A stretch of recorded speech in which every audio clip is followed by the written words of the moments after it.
Hi there, my name is Kendrick, and welcome to another ENFP male interview. Today, I get to interview Erin. So, Erin, welcome. Hi, nice to see you. All right, Erin, can you tell us what your full type, please?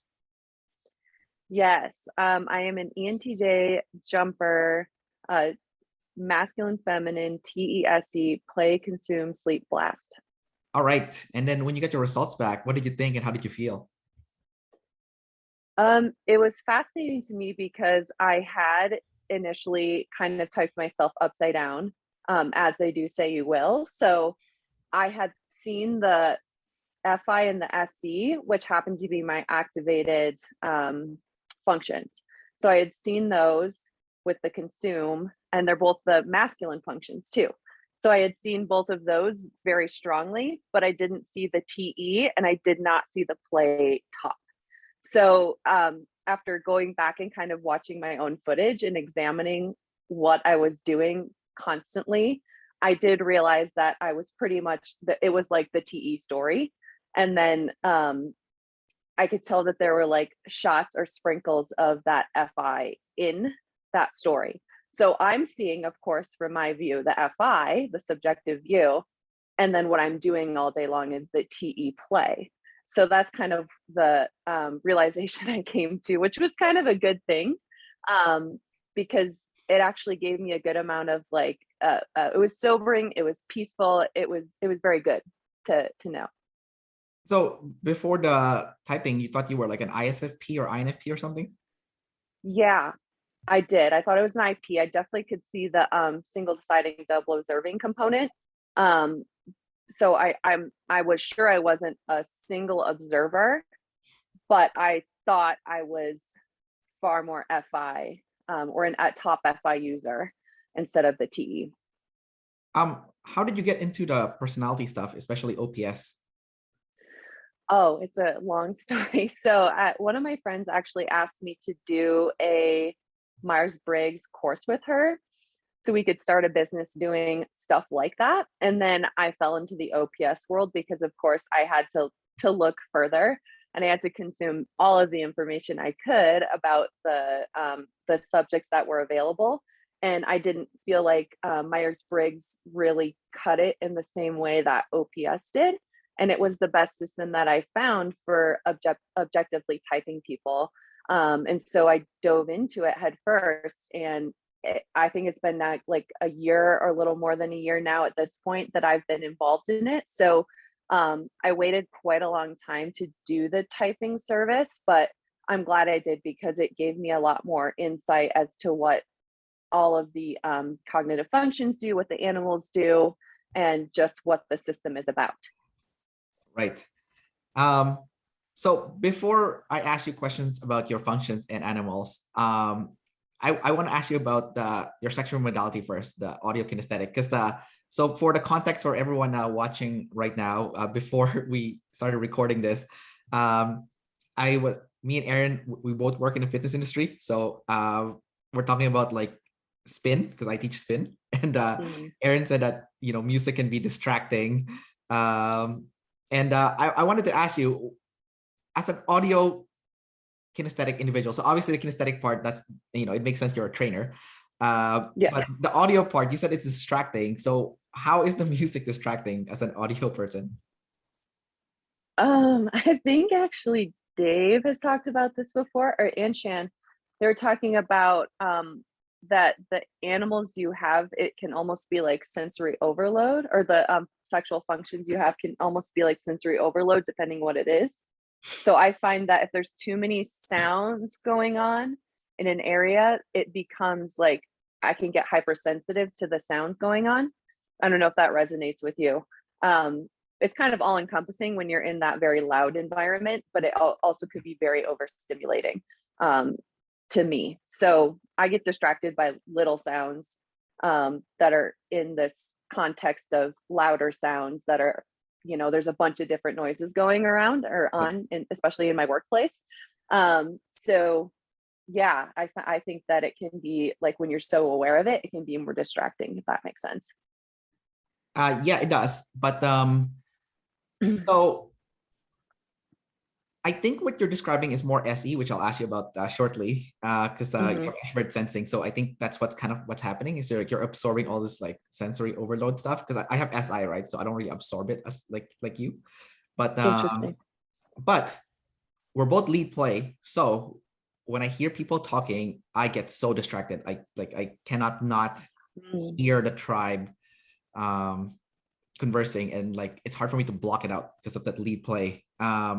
So let's start with that then, since you're lead play as well. Talk about play. How do you see yourself interacting with the tribe, especially your play is ST, right? So it's like they call it block banging, which pretty much essentially means like either doing work with a tribe. So I interviewed an ESFP just now before our interview, and he said that he loves like doing work with people, like moving tables and setting up like the set. He works in like I think some kind of film production and or like something like that. Um, but yeah, it's doing that kind of stuff. So do you like doing like collaborative, like hands-on work with people? Is that something that you enjoy? Absolutely. Yeah. I think like the basis of that the play and the kinesthetic with that is like getting things done in reality in the real world. Like I don't feel happy in a day until I've like moved people, moved myself, moved things around, done work with somebody, helped somebody figure something out in their life, helped somebody with their fitness goals. And I didn't realize how heavy that was. I thought it was just my career, but of course, you're drawn to the things that you're good at, and so that's just something that I think I naturally do. And I can even tell when somebody's coming to me for advice or they're coming to me to vent their feelings, and I'll automatically jump to like, oh, here's the solution to your feelings, as opposed to listening to their feelings and listening just to listen, if that makes sense. So um, I can be a bit abusive on that for sure. And the play is just so, I mean, it's energy not dominant. So I'll go super hard all day. I wouldn't even realize I'm doing it. I'm just getting stuff done. I'm working on stuff. I'm figuring things out in real life. And then I'll just crash super hard at the end of the day, and I sleep super hard. So Yeah. it truly is like, how do I conserve energy? How do I spend it? Where do I spend it? On what things? How do I make things work? And how do we get things going in reality? But I do have the blast last. So I do consume a lot of stuff, but I also don't starting projects is hard too. Earlier you said that when people are sharing their feelings with you, you go straight to trying to solve it instead of like just Yes. letting them vent and hearing them out, right? Um, Mm-hmm. do you catch yourself doing that, and then you would stop like giving them advice and be like, okay, I think this person just wants to vent, like do you catch yourself doing that? I think I've gotten better at it. Actually, a good phrase I've learned to say before, or while somebody or after they're done venting is, do you want advice on how to fix that, or do you want me to just be an ear to listen? Right. And that's served me very well, because I actually got told by somebody I'm very close to that I tend to do that, which I hadn't realized, but obviously I was doing. So it's been good to hear that feedback just so I can adjust and make sure I'm doing what's best for that person, but also not abusing my the stuff I want to do naturally, which would be like solve the problem, right? How do you feel about like just listening in and letting them vent as opposed to like trying to solve their problem? Like, are you okay with that? Because you do have high consume, but you also want to True. help, you also want to help people with the lead TE. So it's like there is like that inner Oh, conflict. it's a yes. Oh, it's a constant battle. Because I'll be like bursting at the seams to say something, but I know they're not done talking. So I kind of have to I want to hear their perspective, which is why I thought, and I think it's because it's a feminine TE, I thought I had extroverted feeling, because as another option, because I didn't realize how much I was just actually trying to figure something out for that person and fit pieces of the puzzle together rather than listen to the feelings, or let that person be heard. So truthfully, I don't know what FE does. Like, I'm baffled now at this point because I don't understand it. Yeah, the FE people, it's more about like what's socially appropriate, acceptable. Okay.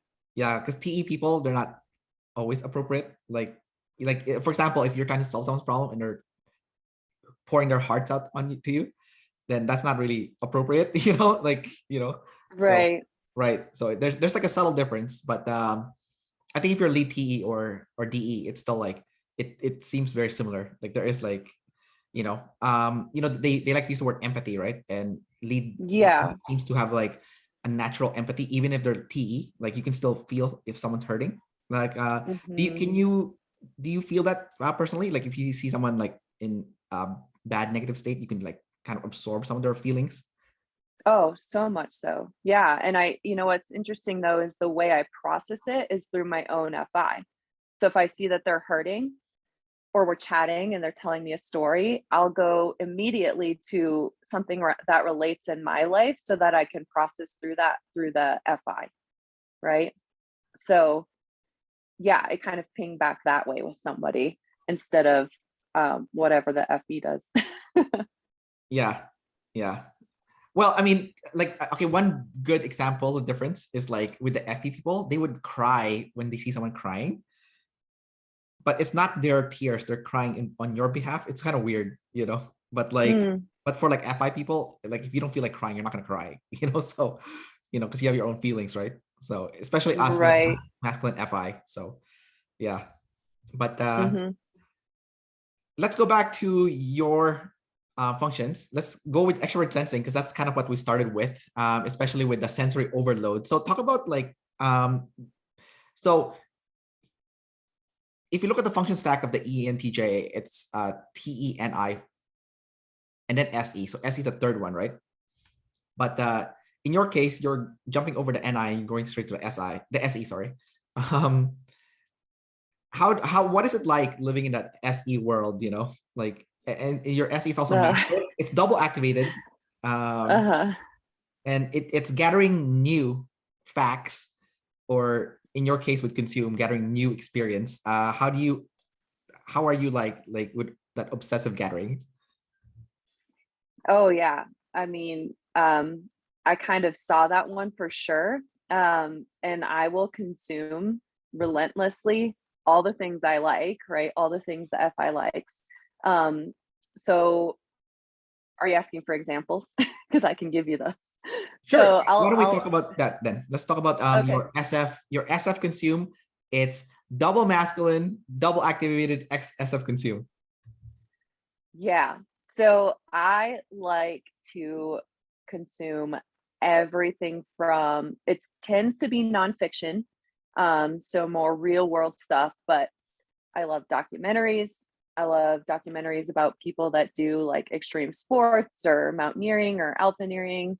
Um, I love like rock climbing documentaries. I love um, books about self improvement. I love books about physiology and anatomy. I love kind of the NT science nerdy stuff like the cosmos. Um, I like even like the SF, like the true popular stuff as well. So I'll go on YouTube and look up like random tutorials on makeup or um, I mean, I just get sucked in. It like I find myself do like abusing it obsessively, like going through information. I like stuff pertaining to my job. So learning more about fitness industry, training world, all of that stuff. So yeah, I have quite a few things that I like to go through and consume, and it can never be the same thing twice because of the SE. It just bothers the heck out of me for it to be the same. Yeah. No, I feel you in that, like not Yeah. wanting, not liking the same thing. Um, Hmm.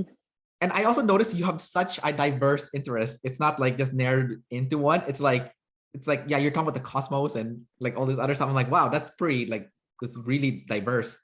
Um, so that means like I guess if you watch a movie, you don't want to watch the same movie again, or if you watch the same tutorial, Never. you want to watch like Yep. a different version of the tutorial. Yeah. Yeah, that's funny. Now, your consumer is double masculine and double activated. So, but the interesting thing though is it's like your third and fourth function.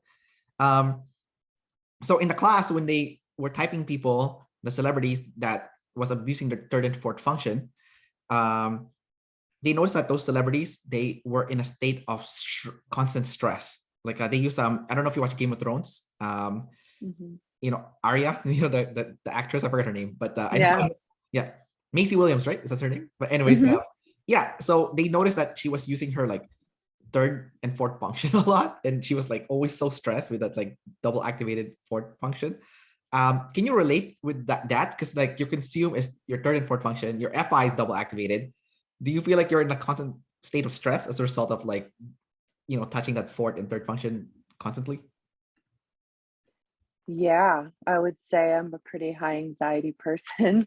Um, and I think it stems the from what I can see with the relationship to the tribe. Like if I'm trying to TE and kind of get the perspective of what works in reality from many different points of view, and then I also have that masculine if I activated, I there's constant conflict there because I might say something that comes straight from my FI, but then I'll wonder, did I like offend the tribe or something?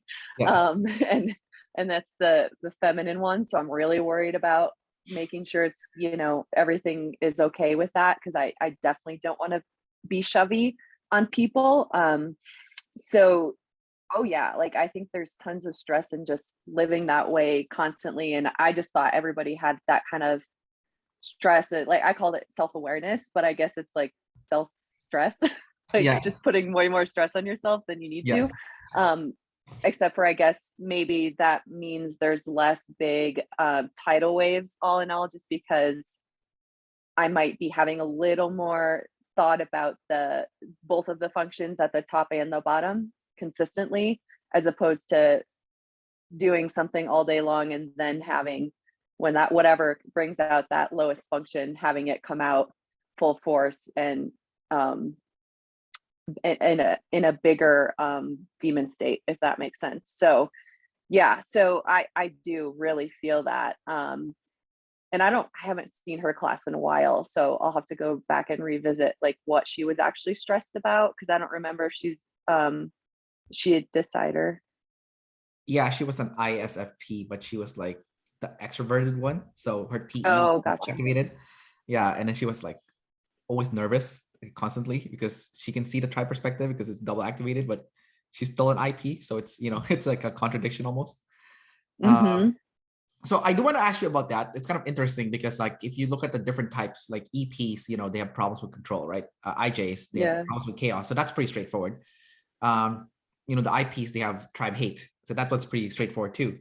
So for you guys, EJs, and you with the FI at the bottom, um, what is your tidal waves would how would that look like for you? If you don't mind me, don't mind sharing. You know, like how do you like like I've heard, you know, them say things like, okay, you know, lead um DE people, like they have a self-loathing or identity crisis and whatnot. Like do you what do you personally see your FI tidal wave to be like? I don't think I've ever had a true identity crisis, because it is the masculine identity, so it's not movable in that way. So I've always kind of known like who I am, but I've had moments in life where I've had to make a shift in how that identity presents. So example being, I used to be a big time runner. Like I loved doing that. That was my thing. I identified as that. And then I got injured. And so I couldn't run anymore. And it was so much a part of how I dealt with my stress and what I did in my life and with my lifestyle. So I, started lifting weights as a result. But that shift was really hard. And I wanted to keep doing what I liked, but I couldn't. So I had to shift the identity right around to something different. So that's one. And I make it sound like it was easy. It wasn't. Because as you know, like things that are high intensity and like get your adrenaline going are very addictive. they feel good. But that's been one. And then what's interesting is I noticed you had interviewed a few people that were visual who said they weren't artistic. And I'm audio kinesthetic, but I'm extremely artistic. And I was actually an artist before I was ever in the sciences. So when I was younger, I think I did a lot of my FI processing, and my NF processing through art. So because that was my alone time and I was able to get away from people and kind of not have to interact, I could do some more of that inner world processing. So I think I had tidal waves pretty young, actually, to where I was like a little concerned about the universe and like what it all meant and who was I in the universe and how to deal with all of that stress and that, that big dilemma that I think a lot of kids go through, but maybe that was just my big tidal wave. So that was really hard. I had a bout of, pretty good depression when I was younger, and I got it out through the artistic stuff. So, yeah, I think that it was more existential in nature for sure. So maybe it was like that NTNF kind of, huge tidal wave that I was trying to comprehend when I was super young, and I couldn't. So, and I couldn't, figure it out in reality because those are my saviors. So it's allowing yourself to process that and allow for those emotions to just be rather than trying to figure out why, which I think that the lead FIs do brilliantly. And clearly I am not that. So that was a learning point too. And so I was very aware of it young. But I think it's still, obviously there's still moments when it comes up now. I did notice that ENTJs and ESTJs with FI, they do know themselves. Like you guys do know yourselves. It's always been something that I found very fascinating. Is like, oh my God, these guys know themselves. They're just scared to share that part of themselves, but they know it. Yeah. They can see it, but it's just a fear. It's not like the ESFJs and ENFJs. It seems like with the TI, those guys have it like they have a lot harder with their identity than the FIs. With the FIs, possibly because with your FI you can feel it, but with TI, it's not a feeling. So it's like, so it's their truth, right? So it's a little bit harder. I want to go and ask you some NF questions. So because you said that your tidal wave when you were younger was existential, right? And because your lead ST, then the opposite of ST is NF. So it's like the abstract world. Like, what is your purpose? What is your meaning? And earlier you said you used the word like you identified your identity with being a runner, and then when the running stopped, then a part of your identity disappeared. It's for me that's strange because I never think that way. Even though I have FI, I never identify with like what I do in life as my identity. For me, it's like I'm Kendrick and I like this and I don't like this, and these are my value system, So it's like my role in like my day job, whatever, they're not my identity. So I think it's fascinating that you attach your identity to what you did. So before we go to the NF sleep, can you talk about like attaching your identity to what you do? And is that something that happens to you like automatically, or is that something that you consciously chose to do? I almost don't know another way of thinking about myself. So yeah, I'm actually really curious about what other EJs say about this, because I do strongly identify with what I do as my identity. So yeah, I'm a trainer. I help people get better. I help people be stronger. I help them with their health. Like that is an identity for me.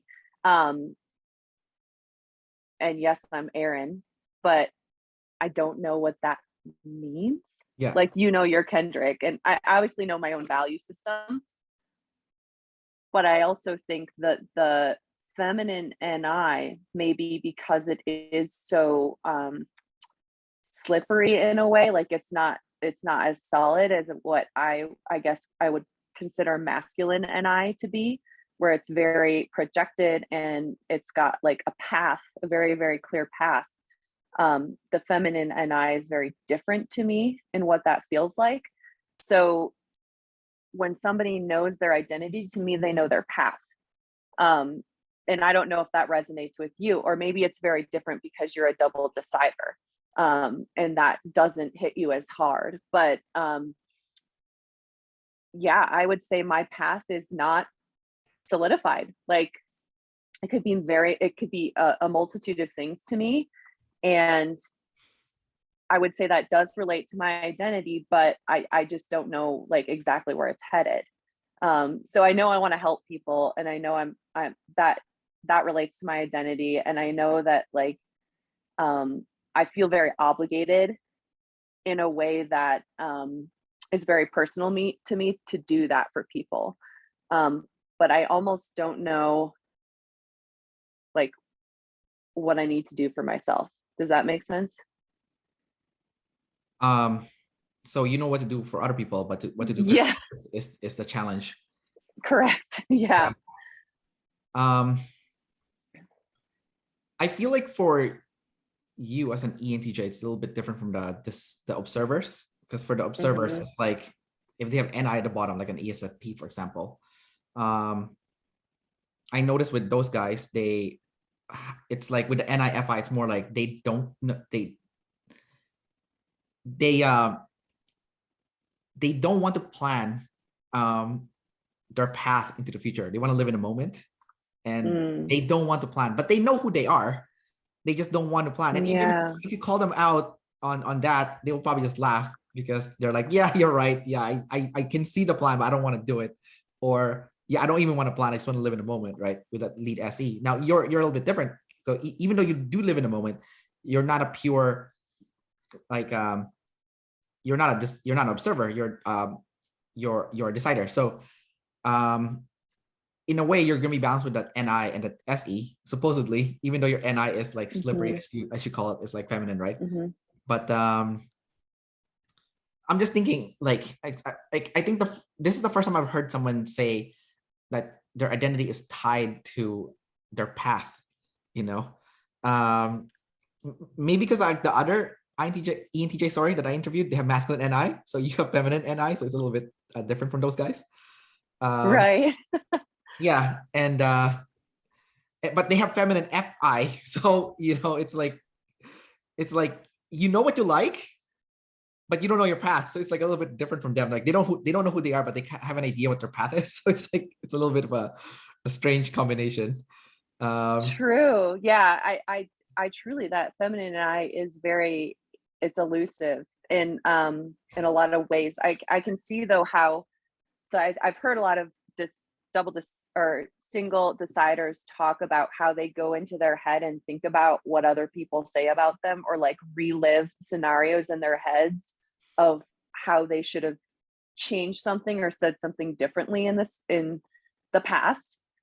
And then with the masculine and I, or maybe with the feminine and I can't speak for the masculine and I, but I do think that what I'll do to project into the future is make up scenarios that haven't happened yet as if they're real, so that my brain can prepare for the possibility of something, right? And I mean, I don't know if everybody does this. This is a good question for you, because I don't know if everybody does this in the same way, since it is technically a demon, but you're right, it is double observing, so it is in the middle.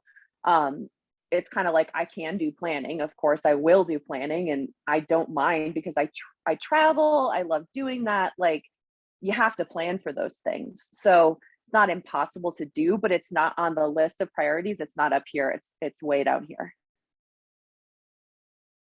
And the identity thing with the path, maybe that's the component I'm missing, right? So maybe that's where because I do feel like, and I've heard other EJs say this, they feel like they're a child inside. And so I feel like I'm still like, my adult self is still somewhere out there. And that's like my identity is somewhere else. And I'm kind of waiting for that. And I know I can't wait because you have to create it. You have to make it happen. But I'm waiting for that to happen so that I can go and be the person I want to be on this path that I don't know where it's going. But I'm okay with all of that. I don't know if that makes sense. You're okay with not knowing your path, you mean? Yeah, I'm okay with it. Okay. But it's still interesting because because in a way you are not okay with it, because it sounded like you So are. yeah, Yeah, it's yeah, no, because it's a contradiction. yeah, no, because I get it. You're a double server, so if you don't know, it's okay. But you would like to know because it's you're an EJ, so you would like to know your identity. So it's like, yeah, I can see both sides of what's happening there. But I think when it comes to identity and like NF sleep, I feel like it's more like what your purpose is. Like what is your life purpose and meaning, right? Because like, yeah, you are helping people and stuff in your fitness role, but it doesn't mean that's your purpose. I know it's a little bit contradictory also, because it feels like you're living a purposeful life because you're helping all these people get fit and get stronger and whatnot. But if that's not your true purpose, then there's a disconnect, with like your career choice versus your true self, right? And that's scary to think about, because like then you would have to change careers essentially, if that's the case, right? I don't think you're off though. I think like fitness is part of it, but it's like, because you can have more than you can have more than one interest, right? It's like for me, my FI likes personality, my FI likes travel, and my FI likes fitness. So guess what? I do those three for like my kind of career. So like my day job is fitness. I train people, I watch the gym, I teach spin, I teach seniors also. And then, on the side, I'm doing all this like personality interviews because I'm really interested in personality and I want to hear from the source instead of like theory. And I love travel. I have a travel YouTube channel also, yeah. So, those are all my passion, and that's what makes up Kendrick, essentially, all those right things. And I would say much the same. Like I have all these FI things that I like fitness, I like travel as well. I like personality. I mean, there's a lot of things, but it's like bundling that all up into like, how do you make that the lifestyle you want to live, or your purpose, your career, job, for what you do. I guess ultimately, if I had the choice, I would probably do a lot of volunteer work, make the world a better place. Like I know that's a lot for other people, but I do feel like there's so much fulfillment in serving others. So I don't know if that counts as a purpose or not, but It does, but it has to be specific though. Like in what area would you volunteer that you feel like you resonate with? That's the thing, because you can volunteer anywhere, but if it doesn't connect with the FI, then it's not real, really. Okay, so I mean, I'll tell you what the passions are, right? Of course, we know health, wellness, food scarcity, like giving people healthy food. I think that's really important. So somehow volunteering in that realm, and then environmental preservation. So I've actually worked in parks before and done. I've worked in environmental. It was an environmental action council in my hometown that worked with preserving watershed and different parts of the environment in my home state. So I've done some of these passions, and I just find that I jump around a lot to fulfill all of the things I like. All right, yeah, because you're an EJEP, right? So you can hop around a lot. Yeah. Yep. How did you feel when you work in parks and you were doing something that you were passionate about? I would say I'm more passionate about health, but parks is super fun. It's hard to feel like sometimes you're making a dent in the vast, the vast amount of what we actually need to get done in the way of preserving the environment. Because that takes a lot more, that takes like political action, right? And I don't know that I'd be super interested in working in the political side of things, maybe someday, but I did feel like there was a little bit of like, you get to work with people and help them enjoy the natural wonders of the world, and be healthy and happy outdoors, and that was fulfilling. So I want to latch onto a word that you said. You said you want to make a dent. So I think that's a big clue to your true identity. So it sounds like you want to make a dent in the world when it comes to when it comes to helping others and serving a social cause. In what area would you personally would like to create like a big dent where whatever work that you did mattered? It did made a difference. Oh man. Where to start? There's so many things. So environment for sure. Climate change, I think, is super important. I think it's being talked about, but not enough. And I think, like, if I were to project with my NI, that's going to be a huge problem for people in the future, right? Like, if we don't get it under control, future generations are not going to have the same earth we do. So I would love to, in some way, shape, or form, support that cause, whatever that means. And then, yeah, I think that's a big one for me. So I will come back to that probably in a few years, when I have more time to do so. But right now, the health and wellness stuff is all consuming. So that's primarily what I do. And then I also do love, my friends joke because they say, like, I'm their therapist. That's not a therapist, like a real therapist. So I do enjoy actually helping people recognize, how to fix their problems, how to get through emotional stuff, how to feel better about themselves or change their self-perception. So that's another area that I love. Like, I love psychology. I'm just not trained in it on a professional level, but I do enjoy, like, coaching people through that. And I do think fitness, that there's a component of that in fitness as well. You can't change the brain without changing the body. Can't change the body without changing the brain, in my opinion. So I do think that's another huge passion point of mine. And I'd like to make a dent in that too. And I think all of these concepts, all of these things actually interrelate to one another. So I do feel that the human race is becoming more and more and more stressed out overall. And there's huge disparities in health and wealth and wellness. And I do also think that we can be preventative about it, and we can make a change or a difference in how that happens. And especially mental well-being, because there's so many good ways of navigating through that, like the use of social media or how kids perceive themselves, their bodies, these sorts of things. Like, I think it all relates. And then what food you put in your body, right? That relates to how your brain's going to work that day, or how your body feels, and that all relates to your mental well-being. So I do think that there's a huge kind of all-encompassing concept around what I want to do that might actually even relate to the NF side of things, but that happens here in the physical world because that's where it needs to start, in my opinion. Well, I like how you define that. It's very you, like, for your specific type, like Yeah. like you can't just have one. You need to have more than one as an EJEP. So I can relate to what you said. I'm still curious what the dent would look like, though, because you didn't quite specify what the dent. Oh gosh. Because you said that you wanted to make a dent, and then you talked about all the different areas that you wanted to help and make a massive difference, but you didn't specify what that difference would look like. What exactly is the dent?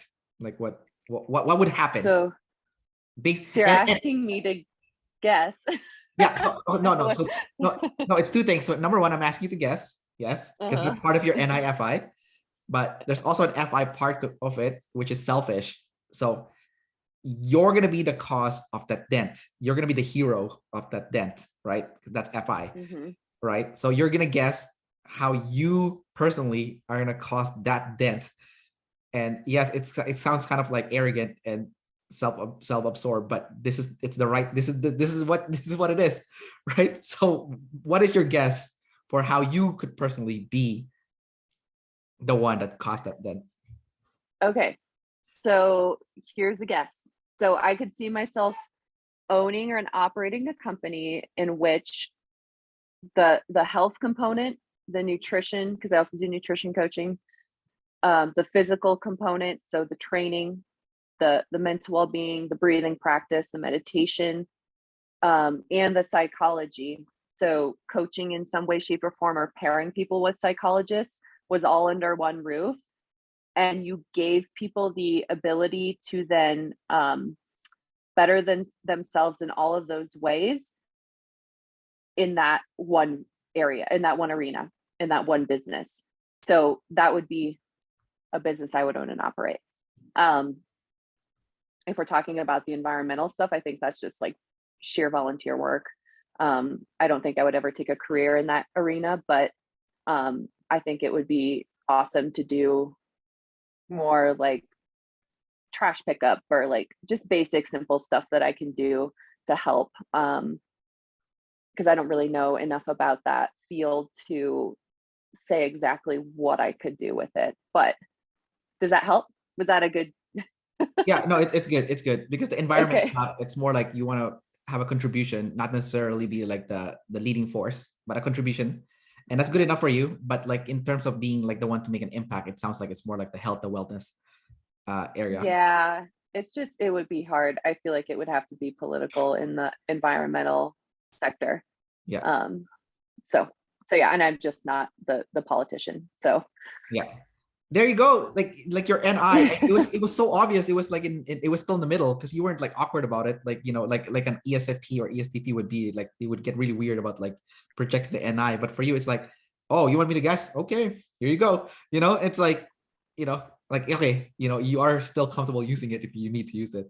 So it's like it's still it's really weird though to use. So well, it got didn't me out of my sound comfort zone. it didn't sound weird when you said it though. It didn't sound weird. It Yeah. didn't sound or feel weird, you know. Okay. So I think it's Yeah, I okay. guess I don't know what those types experience. Yeah. I mean, you're an EP, right? Yeah. Okay. So you have what at the bottom? SI. Oh, okay. I'll ask you about that later. Yeah. No, it's definitely weird because like I remember I was like trying to find partners to do this like personality YouTube thing. And I was Hmm. talking to this one INFJ and I told him my SI plan and I was being so weird. I was so awkward and weird. He's like, dude, the stuff you're saying that you organize, it's good. Just keep going. Like, don't feel like embarrassed about it. It's kind of like and then at that moment, I kind of realize how like an ENTJ or ESTJ would feel, or like any EJs when they're sharing their identity with people, or like, you know, or it could be like an IP who's trying to do stuff for the tribe. It's like it does feel weird to use your fourth function. It does feel like you're a little bit shy about it. You're like, is this okay? Is this okay? You know? So it's like, I don't know if you feel that way when you're like revealing your identity to people. You're like, is that fine? You know, it's like, Oh yeah, I have to feel extremely certain and safe with somebody before I'm going to really talk to them about how I feel about something. Yeah. Or yeah. like my values or me. Yeah. Yes. So that's how I feel about my SI. If I have to reveal my SI to people, I'm like, I'd be really comfortable with you. It's like, yeah, it's weird because it's just like stuff I organize. Obviously, for you, it's like, yeah, that's not a big deal. It's just like, Right. yeah. But for me, it's like, no, no, no, that's personal, you know. So yeah, Oh, interesting. it's weird. It's weird. Yeah, it's definitely weird. But if you like, even though I'm a DE like you, if someone asks me about my FI, I'm like, yeah, okay, sure, that's fine. I can tell you my FI. You know, you know. So would you mind sharing with the SI then at the bottom? What are you like truly, what freaks you out? Like what's been your tidal waves with that? My SI is it's respect. Okay, so I'll go into detail. So sleep is like it's like correlated with IP. So you're like Hmm. the hero essentially, and and sleep is also like taking care of your body. But my sleep is SF, so my identity is tied to being popular or cool. So um, I did notice that um, even though I'm an NT nerd and I like to like solve things, deep down inside, I would like to be a cool person and I would like to be popular. And Mm. when I teach spin and I see that it's full and I see that there's a waiting list, I feel so damn good. I feel like, fuck yeah, I have the most popular spin class. Like there's like a 1 week waiting list. People are coming up to me complaining, I can't get in your spin class. I tried to register right when they opened up, and there was already like 10 people registered like right away. And I'm like, that makes me feel so good. I'm like, yes, I'm like popular, so, and I feel like really awkward talking about it, but that's like, but like, it's weird without like your sleep with like, that's how you are inside. And so I'm like, geez Christ, like I do want to be popular. I don't want to admit it, but that's what I want. I want to be popular. I want to be well liked. I want to be respected. Like one of the things that really pissed me off is like, I have all this great like systems, ideas and whatnot, and no one gives a shit because I don't look cool. And I know this because when I was in my late 20s, I had a phase where I was single and I was trying to get a girlfriend. So I went into a phase where I went all in the SF. So I went to the gym. This is actually how I became a personal trainer too. I went to the gym. I got really ripped, like 9% body fat. And like I was lifting a lot too. I was like deadlifting quite a bit, shoulder press, whatever. And I started dressing really nice, like really fashionable, because I used to be like a dweeb and I don't like dress nice and anything. So I started dressing really nice to start taking that seriously, doing my hair, wearing like accessories and shit, started throwing house parties, started going clubbing a lot. And I noticed that when I did all that I got more respect. And it pissed me off because I didn't change who I was. I just changed the way I look and what I was doing. And that really bothered me. But it also told me something important about life. It's like your packaging does matter, and your packaging, no one will take you seriously if the packaging is not correct. But at that point too, I still vividly remember like when I got to the point where like I was 9% body fat, I was getting dates. I was no longer like that guy that was like getting friend zone or whatever. I remember looking in the mirror and I said to myself, I'm starting to get all this external stuff that I've always wanted, but inside I still don't feel good about myself. And I think that's when I turned that off. And I did like a journey into understanding myself better and gaining that self-esteem and what's the word I'm looking for? Respect. Self-respect, but there's another self-reliance. Yeah, because I've always been a sheltered person, so I had to journey into on my own at that point. Like I left my family. I remember I was so lonely with Christmas Day, and I was all alone, and I was so lonely and sad, and I was like, this sucks. But if I never went through that, I don't think I would be where I am today. So so now that I've got it, I took all those years to work on myself, go through a lot of painful experience that really hurt my feelings. And I can finally loop back and be like, okay, I feel okay about myself now. Now I have to go loop back and work in the wrapping again. So like these days I'm trying to like buy nice clothes again. And I'm trying to, like, because when I work on the inner work, I started giving up like some of the fitness stuff, that are gaining some weight and stuff, which is not good. So right now I'm like, I feel like it's like almost a full circle, because I feel like it was almost like 10 years ago when I gave up that stuff and trying to do the self inner work. So I feel like emotionally, I even they validated me when I said this. Like she's like, oh, you can use your emotional processing. It was really good because your sleep lasts. So I think clearly what you need to work on now is like the SF, like being cool. I'm like, yes, I know that. I need, yes, I'm not, I know I don't look cool right now. I need to work on that. And he gave me some videos to watch of how to be more cool. I'm like, okay. Yes, I'm aware. I need to work on this. But do you really want to do that?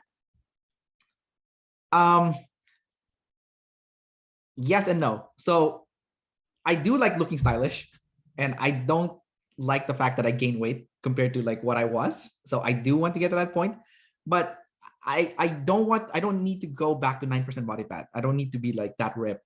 Like I'm okay with not 12%. So and that's I feel like that's more sustainable, because I feel like if I get to 12% body fat, I won't feel self-conscious about like all the weight I've gained, and especially being like a trainer. Like I feel like kind of like a hypocrite that I've gained all this weight, especially because I work in the fitness industry. But I feel like 12% is good because like I don't need to, I can still eat like food that I like to eat. So I don't have to go crazy with like counting macros and whatnot. But at the same time, like I can still live my life and do things that I personally enjoy. So it's like I feel like it's like the correct balance, in my opinion. And I don't need to look like super good. I just need to look like I just need to not look like a slob, you know. So I've been working on that, and I think that's like work in progress. And my goal right now is just to get better, like 1% a day. I don't need to like get like really good. Just 1% is good enough, you know. So like lately when I teach spin, I do my hair, and that's good enough, you know. And I was even Yeah. I was making a joke with my boss. My boss like, oh my god, you went from like just 4 people coming to your spin class, and now you have like full, and there's a wait list. I'm like, it was the hair, man. That's what I tell my boss, right? It's the hair. Yep. And that's the only thing I changed with That's my hair.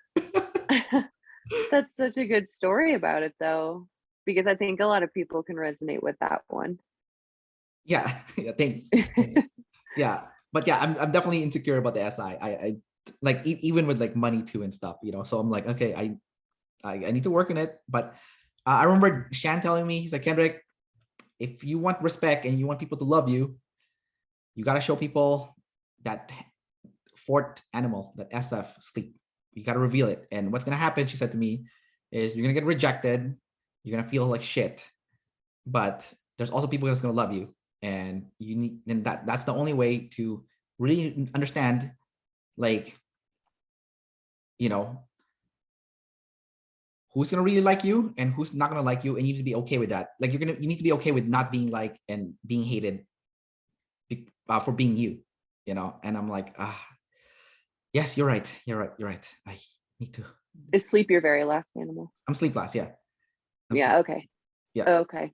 yeah. Okay, yeah, maybe it doesn't hit me as hard because I have a third, um, in that way, but I could see that. I mean, I guess that people who have sleep first, maybe maybe they never feel that way, like the way you're feeling? I don't know. Well, they do. My girlfriend sleep first. I think that's why we end up Uh-huh. dating. Because like when she got typed by Dave and Shan, they're like, "Oh, you're the opposite of Kendrick, eh?" I was like, "What?" I was like, "My girlfriend's an INTJ. What the hell?" I was like, "Oh, great. I'm a stereotypical ENFP INTJ relationship, you know." Um, and no, but like my girlfriend sleep first, so for me, I have to encourage her to use play and blast, because like she'll say things like, I don't want to hang out with people. I want to just be by myself and just you, just us two, you know, at home. And I'm like, and she's brooding, and I'm like, I've seen you before hang out with people. We come home, you're very excited and you're happy. Don't think what you're thinking in your head is fake. Okay, you go hang out with people, you'll see. And then she comes home, it's like, you're right. Oh my god, I feel so good. I'm like, I hang out with people, I chatted with them, you know. I'm like, see, there you go. So I feel like we balance each other out, because for her, she'll tell me, it's like, you know, maybe you need time, take time, some time to relax, do your stuff, do your own thing, you know. And I'm like, okay, yeah, you're right, I'll do my own shit, you know. And yeah, I do feel good when I do my own shit, you know. So yeah, so it's been a good relationship, I think. But no, I think the sleep first people, they have trouble also presenting their true self also to people, because it's still sleep. It's like it's still private, right? So you know, Mhm. like I don't see you talking hippie to your like coworkers or like clients, right? You don't go to like hippie, but you know what it is, because you told me earlier what it was, you know. So like, why don't you tell it to everyone? Because it's private, right? So Sure. Yeah, I would say NF stuff definitely makes me like really uncomfortable. So, yeah, usually when people are like talk about that stuff, I don't know, like call it crystals or like horoscopes. I'm like, well, why? This doesn't make any sense to me, to my TSE, yeah, what I've understood of it. So yeah, I get that. So, but I do find that when I do have that really good personal connection with someone, and it's to the quality, and there's a mutual respect and understanding with that person that um, that we have, that it's so great to talk about that, the NF, because it's necessary for someone like me, because I need to process it, and since I'm play first, I like to ping back on people to process, And so it's really beneficial to have that help from someone. So it maybe like would be to expand to talking about it with people that I don't see as being like it being super comfortable with, to as like a growth point, right? Something like that. Yeah, because I think people probably expect it to be super logical, and then you bring out the NF stuff, and they're like, "What? Where did this come from?" But I think it's also refreshing to see like a different side of a person. So I think if people got to know like the hippie side of Erin, then I think people will be like, "Oh, wow! Like I didn't know this that you had this in you this whole time. You know, like I think you would shock people." Um,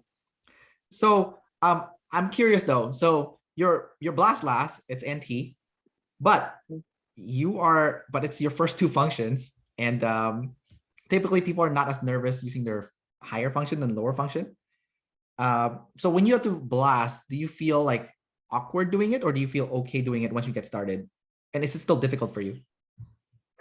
So, what's interesting is that I do feel that I'm probably doing it in a very play way, where it's kind of bouncing back and forth between me and someone else.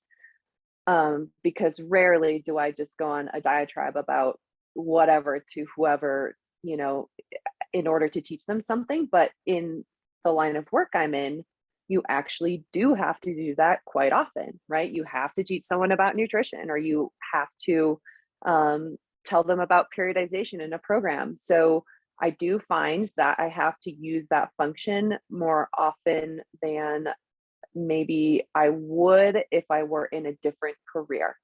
So that being said, I'm most comfortable with known information that I've gone over many times before, so that I know the wording to use, because I often find hangups on the wording with it a lot of times. And the NT component, I would be like the theoretical, right? I would say like loosely, right? Theoretical NT. I'm not as comfortable like guessing about that. But I can definitely take the sensory information that I know about and that I trust and use that to give somebody a good little blaster lesson. So I do think I am okay at doing it, once I've started and once I've processed what I'm going to say. Does that make sense? It does, and it also makes a lot of sense that you need to use it because you teach fitness and you have no choice but to explain people why something is like why they're doing this exercise, for example. Right. Um, it's exhausting though. It's never going to be easy for me. Yeah, it won't. But I think the weird thing is like if you look at the container of each function, your highest function, your top function has the biggest container, followed by the second, third, and fourth, because the order stack still matters. So in a weird way, you actually have the highest potential for growth for your blast, even though it's fourth, which is like ironic. That's not bad. Yeah. And part of blast is also for your specific blast is NT, right? So you're coming up with a solution that you figured out for that person. So I noticed you use the word, you don't feel comfortable guessing what the solution should be for the other person, unless it's backed by facts. But can you talk about that a bit? Because like NT blast is like coming up with like an abstract, puzzled out solution, right? So I'll relate it back to fitness.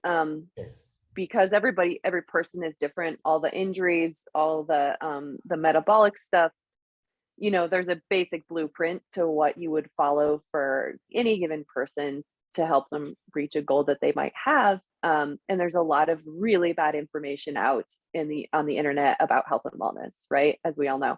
So the blueprint part, I actually want to practice getting better at that. And it's kind of comes back to the SI, because the planning components and like the step-by-step process, some people are so confident on, and I'm like, well, it could be this, it could be that, it could be that we need to like completely change your plan in the middle of your plan. So I'm not even going to go there. So but I, you do have to give somebody some level of confidence that that you know what you're doing. So I loosely draw a picture for them of the roadmap. And the NT blast component, I really am struggling to come up with like a good example of that I would use. Because I see people that do it so well, and they use these beautiful analogies, and like they paint this beautiful picture, and I just can't do it. So I probably just need to like practice doing that, the analogy part, and like creating that beautiful painted picture for them so that they have an idea without like truly having like every single fact that they need to have. Because they don't need to have every single fact. And they don't want every single fact. They just want to know like what is the plan.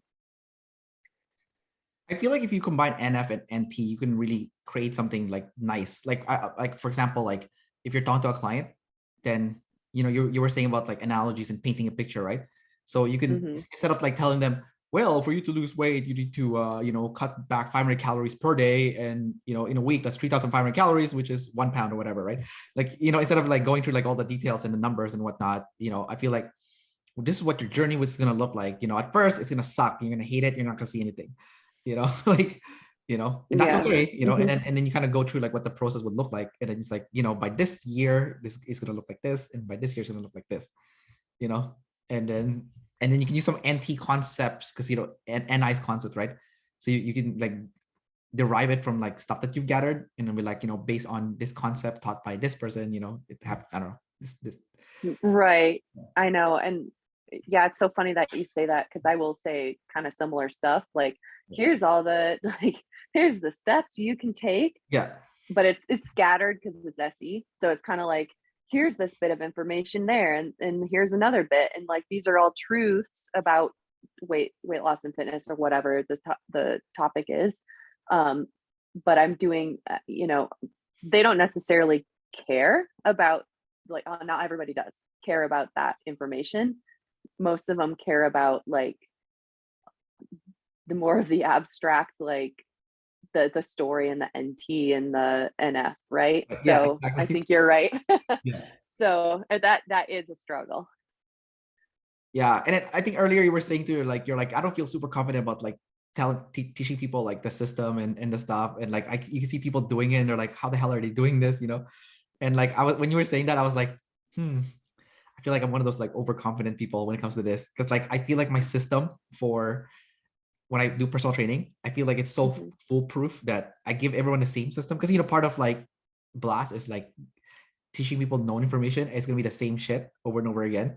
So I do use the same exact system that I feel like I've perfected from like 8 years of being a personal trainer. That like, okay, if someone is my new client, this is the exact steps that I need to take, and they cannot do this. We cannot deviate until this foundation has been, been addressed. Once the foundation is addressed, then we can go to the specifics. But without the foundation, then we can't go to what they want. And I don't want to train someone that's like, they want a quick fix, like, oh, I need to go to like a wedding in like 6 weeks, help me lose this weight. Because I'm like, then we're skipping steps, we're not like we're not building the foundation, and I don't want to do that, so I don't want to train that person. My FI is like, nope, I'm like, before I would just take them because I need money and I need like, trying to get more clients. But like now that like I'm older and I work on my FI, I'm trying to set boundaries too, right? It's like, nope, that's not the client for me. I'd rather have no client than train that kind of person, But you're also using your SI. Well, what do you mean? You have a system and a plan, like it's step by step, right? SI. Yeah, so I'm good at so my SI is in a savior state because Blast is my savior, right? So okay. So I can do it for other people, but I can't do it for myself. I mean, it's hard because of the SI-FI. You know what I mean? Like in a way, we're a little bit opposite, because you have sleep above Blast, right? So when it comes to planning for yourself, it's easier for you than to plan for someone else, Yes, I would agree with that. And I find it interesting that the way you work with kind of what you're saying, because I do need to get better at like maybe the SI or the Blast, like we were saying, but I think that everybody is such a snowflake that like that the program needs to be so different for this person versus that. And there's some truth to that, but there's also some truth to like people pretty much work the same. Like it hasn't changed in a long time, right? And we can apply similar blueprints to most people. Yeah, because if you have SE, then if you look at what the NI people are doing, they're shoving all the SE into the NI, right? Even if it's like messed up. Like I was talking to this one NI person and they said, purple red is the same as red. I'm like, what? It's not. They're like, nope. If you're NI, purple red is red. I'm like, okay, you know. So I think that's what they mean. Is like with NIs, like that sounds close enough. It's in the same category. Yeah. Purple red is red. Shove inside. You know, I'm like, purple red is not red. You know. Right. It's a different color. Yeah. Purple red is what is that? What is that like? Burgundy? Is that what it is? Or yeah, pretty much. Yeah. Yeah, I'm like, burgundy's not red. They're like, nope, red. You know. Wow. Close enough. Interesting. You know. That's a lead NI. Yeah, like lead NI people tell me this. I'm like, that's like so overgeneralization. They're like, that's what we're doing. We're overgeneralizing things, even if it's not. It might not be like 100% accurate, but it's good enough for what the person needs. You know, so it's like that's fascinating. That's interesting. Yeah, like I'm info dominant, so I'm like that's what's the word I'm looking for? Like that's sacrilegious. I can't pronounce it. It's but abusive. You can't do that to colors. You can't shove them into a category. Yeah. I mean, that's interesting. No, I was going to go on a tangent, but yeah, go ahead. Because I was in art before, right? So I would just never think to do that. Like you just don't do that. Every color has its own name and its own, like you can even put them on the computer and track the difference between the most minute changes, right? So yeah, I think of it more like a blend of everything as opposed to a category. I'm gonna change a bit. I want to ask you a question about your energy dominant versus info dominant. So you are energy dominant and you're not info dominant. So let's start with energy dominant first. So you said that you go to work and you are like spent, you go home, you crash hard. But because sleep is not your fourth, it's third, you have breaks. So how do you know when it's time to hit the brakes and it's time to rest and recharge your energy? Oh, I find that fairly easy. If I feel tired, I mean, I don't always get the opportunity to, but I find it hilarious that people can't do that. So here's something I was going to mention. So the reason I didn't think I was top play is because I think in the industry we're in, there is a lot of people that use play very highly, right? So I was looking at people that were super high energy, maybe have sleep blast, have blast up there. And I'm like, there's no way I can even hold a candle to those people because they're going and they're really crashing when they crash. I have more of a brake system, and I do think that I am able to discern, like I do plan out where I spend my energy. So I'll make sure that if I need to go to the store and then do something else, I'm not driving to one end of town, then back to the other, then back to the other end of town. Like I have some semblance of preserving energy as well. So I don't think I need to crash as hard as other people, and it's more natural because I'm not ignoring it on a daily basis. Gotcha. So I'm gonna ask the flip then. You're not info dominant because you're blast last. I noticed with me personally, I'm very balanced with blast and consume because I have blast and consume in the middle, and it's even extra balanced because my blast is my third and fourth function, and my consume is my first and second. So even though my consume is third, it feels stronger than my blast because I'm using my first two functions, right? And I noticed that as an info dominant person, that I do use blast. I rather like do something first and then I get stumped. So then I need to consume after I get stumped so I can fix the problem, because like people who are blast with no consume, they'll just keep trying without trying to consume to fix the problem. But for me, it's like, no, if I get stumped, I'll go do a research, right? And I also like to read for fun. So, I do it as a hobby. So what I notice, as using Blast is like, sometimes I'm teaching something and I realize I'm like, oh my God, I don't know what this is. So I'll like, I'll make a mental note of that. It's like, I don't know this as well as I thought I did. So I'll make a mental note, I'll write it down, and then later on I'll go do a research, and then later on I'll blast. I'm like, okay, that was better, but oh wait, this part of this I didn't notice. I didn't notice better than I thought. So like even recently, I'm planning a vacation. So this coming Sunday, me and my girlfriend, we're going on our first trip since the pandemic. So it's like almost been 2 years now, and like I'm using points to book our flights to save money. So I'm using like the frequent flyer miles. So I'm using that, right? And when you use those miles, it's like blasting because there's like a specific way to use it. And the stuff that they mention in the website is always not accurate. And there's like little things about it that you can only know after you make a redemption. So like recently I made a redemption, and while I'm making a redemption, I'm like, oh my God, I didn't even know that you can do that. So I wrote it down, did some research, So, and I also like bugged the tribe, right? Like I'm in the call center talking to the I'm a double decider, so I have no problem bothering the person, right? So I'm on like the call center with this woman for like an hour and a half, and like asking so many questions and getting her to try different stuff for the booking, until I got exactly what I wanted, until I got my FI satisfied, right?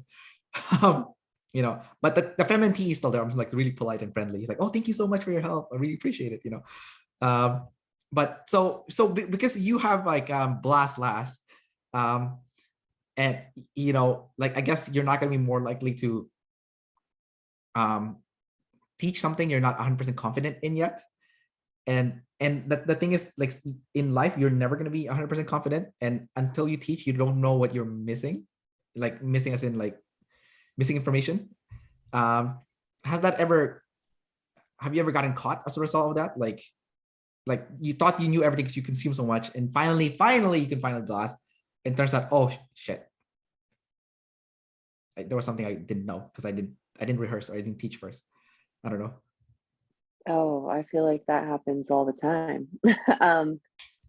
Yeah, like I said, the consume is a monster and it's out of control. And not always is it something that's actually going to help me in real life. So there are gaps. And I have noticed that yes, the blast can be very telling, because when you don't know and you haven't consumed it, you don't know, and you just stop talking, and you really have nowhere to go with it. Yeah. And then you feel really awkward, and you can I definitely feel that with the blast last. So it's almost like there's like this constant like rehearsal, and using the NI to look forward and to predict maybe what I'm going to need to know. So there's kind of like this kind of panic around consuming information. Like I always feel like I need more information all the time, no matter what it's about. Like I'm like, I could maybe use this in the future. Who knows? It relates to nothing that I'm ever going to probably talk about, but you never know.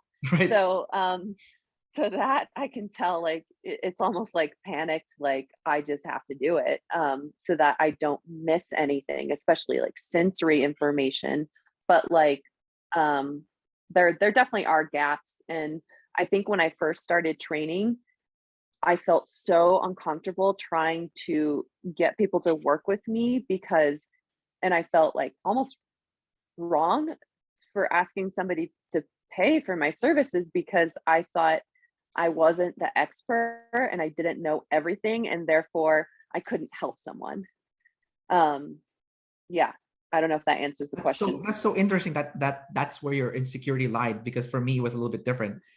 I do feel like I have the information that they need and to help them. I just didn't feel like I looked the part, and that's where my insecurity was from. I was like, oh yeah, that's interesting. Yeah, like I didn't look the part. I wasn't like the super rip fitness person. I didn't like yeah, I didn't look the part. So I feel like I was being a hypocrite. I feel like I need to look the part to be the trainer.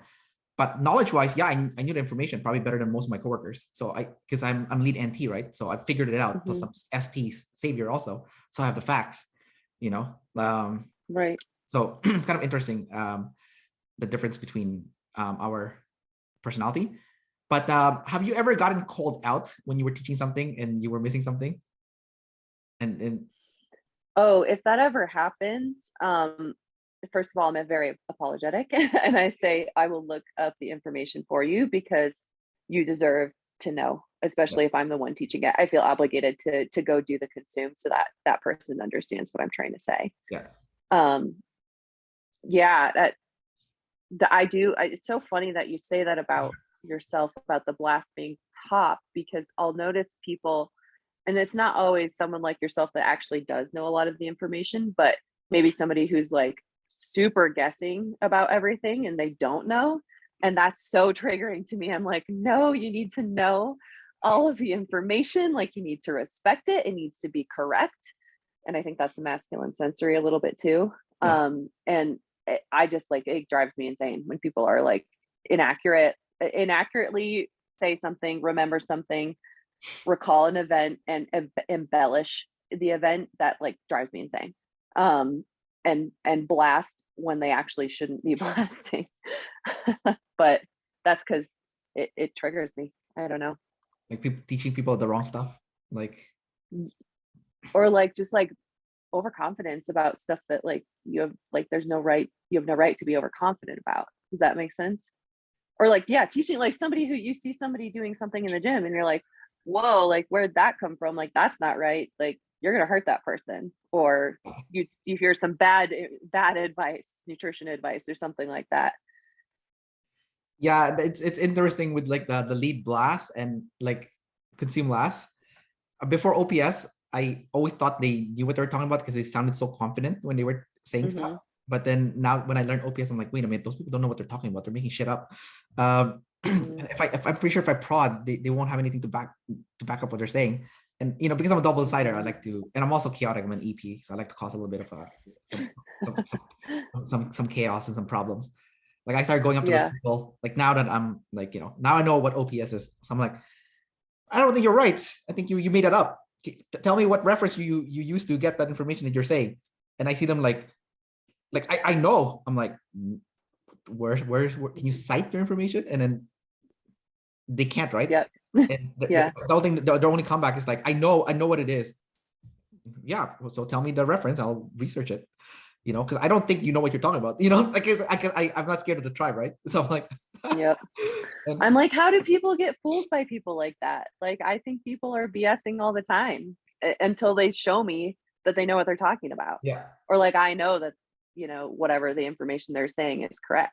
yeah, So I tend to maybe be like less trustworthy of some people, but I've also been, I do feel like in our industry, it gets such a bad rep because people do give out such bad information on the internet or wherever, and just people will trust that. So I'm looking at your type right now. You are balanced with ST and NF. So that means if someone, so let's say you're teaching someone like a specific exercise, right? That's your ST coming into play. And then they ask you, what's the point of all this? NF, right? Like what's the purpose of all this? I feel like you would be able to explain to them because you're balanced with that middle. Mm-hmm. You would be able to go to like the feeling side of things, be like, well, at first you'll feel really good, you'll sleep better, you'll have better self-confidence. I feel like you would be able to do that. I don't know if you do that Mm-hmm. already, but it feels like you would be able to do it. But what about Yep. the SF and the NT axis? So the SF is like the cool factor, right? So you're double activated cool, which is great. Um, so like what does like the NT swing look like for that SF? Because you're all in the SF, right? Like the coolness, like you could, like if I don't know, like if someone were to describe like, oh, what you would look like, how you would feel, I feel like you would be able to do that with the SF. But like, where's the NT coming in? Like, is there a void or there's no void? How do you see yourself with that? That's interesting because I wouldn't think of myself as like cool, like having that factor, right? Or like, I guess I understand it. I definitely understand it. But I guess that's like because it's not directly a blind spot. The NT, I guess it is a big blind spot. I almost don't know where to go with that. I love hearing about it. I love listening to things that are like NT in nature, I am terrible at talking about it. Let me ask you, sorry, I thought to cut you off. Can I ask you a specific question then? Yeah. So in your workplace, is there other trainers? Yep. And then is there like a specific trainer that everyone knows has all the answers that you work with? Like you have a coworker that's like, it's like a guru with like all like the wisdom and whatnot when it comes to fitness? I have a couple. Yeah, sure. Yeah, I would say I would say none of us have all of it, but like there's people that exude the confidence, right? I mean, is there a specific one that you trust will have like the wisdom and the right Some information? solid answers. Yeah, some solid. Yeah, a few. Yeah. And then you can see them as like the expert, right? And then you kind of look up to them in a way. Sure. Yeah, yeah. Mm-hmm. Yeah. So do you see yourself being like that person that people look up to with like the right information? Because like you're so like anti, like you have like the logic. You know what I mean? Oh, yeah. I would say I've been in the industry now like almost as long as you. Yeah. Like probably as long as you. And I've done so much research and just gotten a ton of certifications and whatnot. And so people do look to me for answers in specific areas where Yeah. I would look to them for answers in other areas. I see. So yeah. Do you want to know an example? Is that what you're asking for? Sure. Yeah. Go ahead. Okay. Yeah, I do a lot of the Pilates and corrective exercise. So a lot of people will ask me to work with their clients to help with XYZ injury. Oh, nice. Mm-hmm. Nice. Gotcha. So you know a lot about like myofascial release and all that stuff then? So much. You know, if you're interested in that, I wouldn't even say that's my specialty, but there's this this modality of training called functional range conditioning that I recently got into, if you've never heard of it or seen it before. And it's like my favorite cert ever. It's amazing. I'm gonna write it down. Functional. And it's got all the NT, functional range conditioning. And it was created by a chiropractor and his name is Andreas Mina. And it's just got so much good theoretical content paired with practical application content. And it's for basically training range of motion in your joints, which we all know is important with aging populations in anyone or injury, and allowing your body to be neurologically able to use more of the range of motion with strength. So you're working at end range, strengthening end range, which I know sounds simple, but the system is I've actually gone on quite the rabbit hole dive into it because it's so fascinating and cool. So you should do that after this. It's I will. The coolest. I wrote it down. I wrote it down. Yeah. The other one I was looking into recently was somatics, because I heard that one was also really good. I don't know if you've heard of it, but it's like nerve related. Because like I noticed, I noticed my myofascial release had limitations to just like the muscle, but sometimes something's not working properly because of nerves. So I was like, oh, okay, I wanted to get into that, All right, cool. So I have a few more questions for you, Erin, and we'll wrap up the interview, okay? Let's go with I had a question for you. I flew out of my head. That's annoying. Okay. So SF is consume is correlated with external self-awareness. How do you see yourself from like a third person perspective? Because self-awareness is actually not just sleep, it's sleep and consume. So the most aware people are the sleep consumes or consume sleeps, which makes sense. You have consume as a savior. So at all times, it's like a ghost came out of your body. You can see yourself, like how you present yourself all the time. Can you talk about that a little bit? How like you're always aware how you're presented and whatnot, and how you come across to the tribe? Yeah. So it's interesting, getting your type back and realizing like the things that you actually do in reality and say all the time.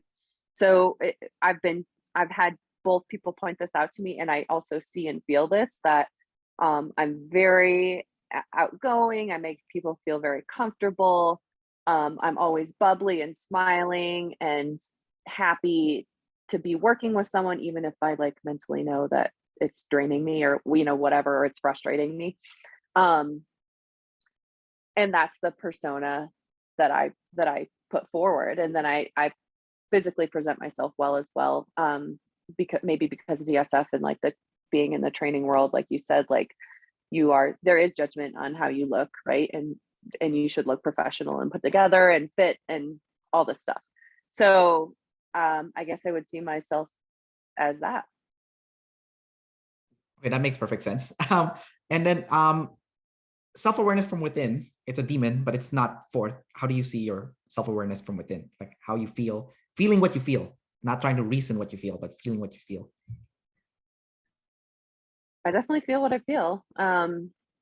I think a lot of times I try to push down what I'm feeling in order to just keep moving forward and get jobs done and be there for people. And so I can, and I have, it's less so now, but I can have a tendency to kind of have meltdowns, just start crying for no reason. So that's probably because I've ignored my own needs for too long. But yeah, I mean, okay, who I am from the inside, you're asking for examples of that, of what I think I'm like, right? Yeah. Okay. So I definitely I feel like I have like this like dark side as well. Cause when I was young and doing art, it was oftentimes like really dark and like different and weird and out there. And I loved that about it because I could express that in some way. And people that know me know I'm like a really goofy, like fun person, that has like, I will talk about the weirdest out there stuff with someone if I'm comfortable.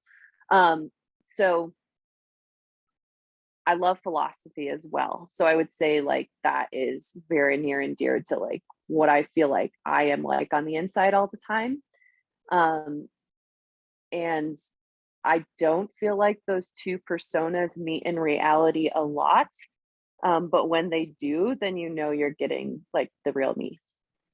Nice. So I guess it's only like very close people that can see the combination. Yeah, sure. And like it's not professionally my job to be, talking about that all day long. But I love to. Right. Energy dominant, they're described as very goofy and not serious. Are you like that? Like outside interviews? Like of course, like are you more like a goofball? Totally. Yeah. I can see why.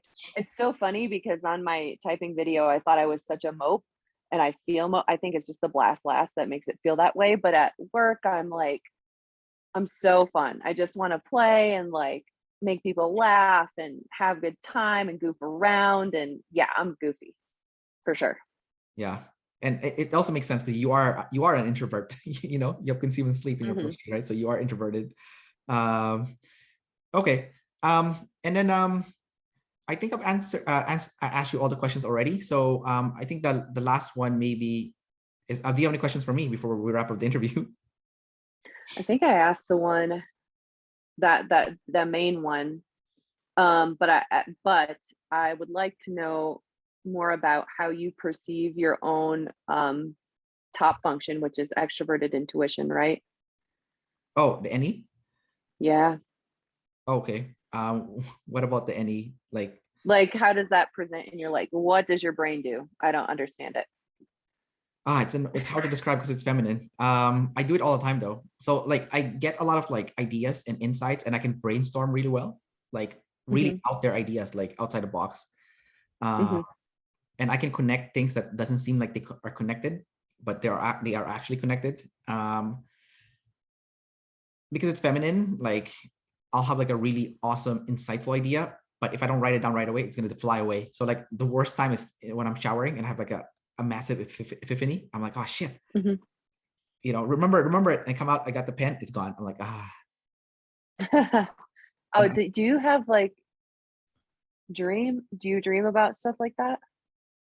I remember my dreams. You remember them? I remember all of them. Yeah, my dreams are they're like always the same. They're like, I mean, before, not anymore, but before my dreams were all zombie apocalypse. So yeah, That's so funny. yeah, Yeah, I tend to remember my dreams as well, but they're not all the same. So have you ever had a recurring dream? Or yeah, there's zombie apocalypse every night. Yeah, there was a stretch of like 5 years, I think. I kept having zombie apocalypse dreams, and I looked it up in like dream dictionary. I was like, why do you keep having this dream? And then it said that, oh, you're bored of your life. I'm like, yeah, okay. You're bored. Okay. Yeah. Okay. Yeah. That's interesting. Zombie represents like dull, boring, and Uh-huh. the reason What? the reason why you're having a dream is like you want excitement. And in the zombie apocalypse dream, you're like, it's like adrenaline rush. Like I have a shotgun, I'm like shooting zombies and stuff, and like I have like a rifle, and they never catch me, um and I'm like, okay, so I need to make my life an adventure. I think that's what my dream is telling me. And then when I did make my life an adventure, I went backpacking for a year around the world, and I went to like all the continents except for Antarctica. Um, and like I was like doing crazy shit. Like I was like in Brazil, in Guyana. I was like with a smuggler in the middle of the Amazon rainforest. Um, and then What? That's like crazy. now, yeah. And then like I'm like, shit, my life is like a dream now. It's like I'm doing all this crazy shit. And then I stopped having those dreams. And then I'm like, okay, I think your dream does tell you something, and you need to. Yeah. That's interesting. I like that. But that's really cool. Because I tend to have pretty vivid dreams, and I've actually like based some art pieces on my dreams. Yeah, So if yeah. I like write them down or like draw them out real quick, I'll remember them. But that's way cool. And then I have just one more question. If I'm a single decider, you're a double decider, how do you feel with people, like movable with people? Because I don't understand that for sure. Like the difference between us, I guess, is what you're trying to say, or No, like I'm asking, when you see someone, like I'll have major problems with people. Like those are my tidal waves usually, yeah. right? And you don't have those same issues, I'm I assuming, do. I, in I the have same way. I have a lot of people problems because like my first animal is a decider animal, and my last animal is a decider animal too. So sleep is Okay. IP, place is EJ. So, but Okay. but the difference between like someone like me, even though I have a lot of decider problems versus like a real decider, is my decider problems get resolved. There is like Mm, there's an endpoint, and they get resolved. yeah. I just get a lot of it, but I do resolve all of them. Okay. Yeah, and usually the answer is always one of the two. It's always one of the two. I don't know, maybe you can like learn from this or something. But like there's only two solutions to decider problems. Number one is communication. So if you have problems with someone, you need to talk to them about it, Hmm. and communicate how you feel, and how they hurt you, as awkward as that may feel, and and uh and hear them out, of course, see their perspective. So number one, yeah, that's communication. The second one is setting boundaries. So Yes. if Yep. if they don't want to communicate, then you have to set boundaries, because this is not going to, it's not going anywhere, right? It takes two to make it work, and if one party doesn't want to, they don't have the desire, their goal is to control you or to be better than you or to make you feel bad, then clearly this is a toxic relationship, and it's best to set boundaries, no matter how close, even if they're a close family member. It could be like your mom and your dad, and if they're acting that way, like for me, I had to set boundaries with my mom. My mom's toxic, so I see my mom once a year. Most people don't do that, and most people would say, that's your mom, you can't do that. I'm like, if I spend time with my mom, I'm gonna get poisoned emotionally, so I'm not gonna do it, right? My sisters too, I'm on and off with them. Right now we're good, but before we weren't good. So guess what? When we weren't good, I didn't see them. I just cut them off altogether. I I blocked them from Facebook, and I blocked their phone number. Both of them, both my sisters, and then they freaked out that I did that. So later on, when they had an opportunity to mend things with me, they jumped the gun and try to fix things with me. Usually, I'm an EPEJ, so I'm doing things for them. So this time, I'm not gonna jump their hoops. I'm not gonna do things for them. I'm gonna be the selfish IP. And guess what? When Hmm. you are the selfish IP, people does come to you. They jump through your hoops, which it feels foreign to me. But when I started Right. doing that, I noticed that, okay, I just need to set boundaries. I need to set healthy boundaries with people. I have a friend who was an IP. He was being a jerk. So we kicked him out and then told him he can't come back unless he makes a video apology and signs a contract. I have the contract too. Wow. There you I have the go. contract too. And at first, obviously he's an IP, he's not going to jump our hoops. I'm like, okay, guess what? You don't get to play video games with your friends, and then, and that really bothered him because like he's an ISTP and, he's FE at the bottom. So he wants to connect with people emotionally. And the way he connects with me and my friends is we play video games together. And like I know him well because we grew up together. I'm like, yeah, this guy, he only likes to do two things in his life. And number one, he likes to chase after girls. And number two, he likes to play video games with us. And he's married, so he can't chase after girls now. And the only thing left is playing video games with his friends. And without his friends, he's nothing. So we cut off his only source of happiness. And later he came back, made a video apology, and he signed a contract, and now we're good. I'm still setting boundaries with him, only once a month. So he's complaining, he's like, how come we're only playing once a month? Well, we gotta prove that you're a good friend and you're trustworthy. Otherwise, you're stuck there. So yeah, I don't know if that resonates with you, but it's those two. No, yeah. I mean, I'm actually reading a book about it right now, and she's going through all of these things, like examples and stuff. And I'm thinking to myself, oh my gosh, how hard this is going to be. So I'll project a conversation I'm going to have with somebody about a boundary that I want to talk about, and I'm cringing like already trying to think about it. So yeah, no, but I see the value in that, and I understand how healthy it is for yourself, right? So 100%. Yeah, but you know what? It doesn't change the fact it's so cringy and so like it feels so bad to do it.